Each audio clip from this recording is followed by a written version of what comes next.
say. Uh, if I had more time, I'd probably change it again. But my thoughts at this point are that Elizabeth had a unique talent for bringing people together. And before her stroke, early on in our life together, uh, she loved to pick up hitchhikers and bring them home.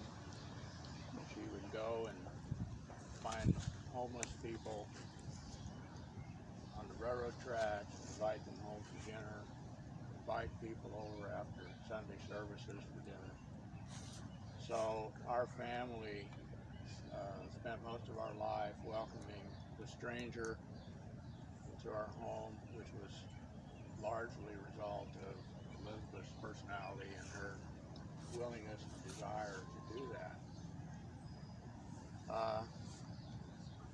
I don't know, other than the family, most of you here didn't know her. If we were in a situation where people that she had an impact on their life could come, I'm sure there would be many people here. But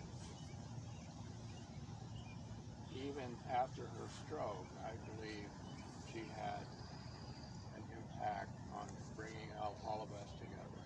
And I often wondered why she lived as long as she did. After the stroke, the medical people told us she probably wouldn't survive a year. But she did, and as time went on, some of you here were caretakers. Queen in particular became not only Elizabeth's caretaker and confidant, but one of my best friends forever. All of you have been connected to me or our family in some way because of the aftermath of Elizabeth's stroke and where we've lived and so on. So I think as I look at it now from a broad perspective, I think this is all part of her ongoing legacy of bringing people together, which I think is the legacy of her life. So with that, I will turn it over to my son, Michael. Well, first, as my dad said, I want to thank each of you for coming today. I think that's something that would have meant a lot to Elizabeth. A couple things I want to say, and then I'm going to share a little story. On the way in, we noticed all these garage sales popping up. Now, my mother was a garage sale fanatic. When we lived in Chicago, she'd get the weekly paper and map out where we were going, and don't do anything Friday or Saturday, you're going to garage sales. So it was really fitting that today appears to be the opening of garage sale season. Also, a dear friend of mine shared something that he had shared with his aunt when her daughter died at age 15 from a lengthy illness.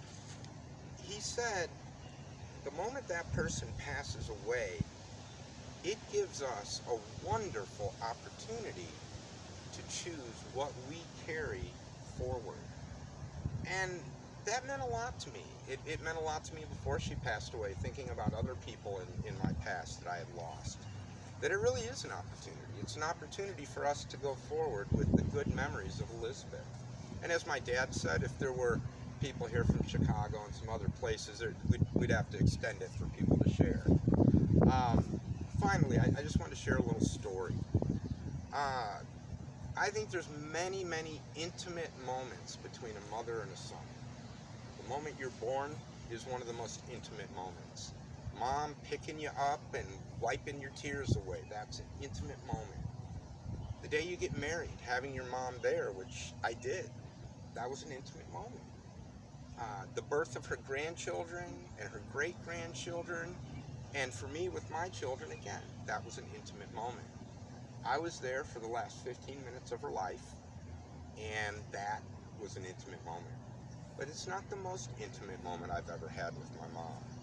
I was baptized in the early 90s, and it was up at Riva Place Church. And in honesty, I didn't plan it, but it was quite an event. And there were a lot of elders, and my father gave a great speech. And afterwards, I remember my mother feeling like her speech was kind of lost and it wasn't the best, and yet it's the one thing I remember from my baptism.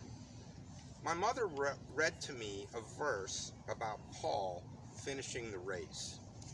And I'm going to read what she read to me, and then I'm going to read what I want to say to her. What she read to me was, however, I consider my life worth nothing to me.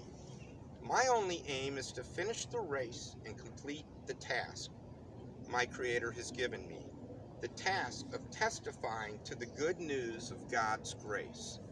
That was what she read to me, and she talked about running the race and completing the race.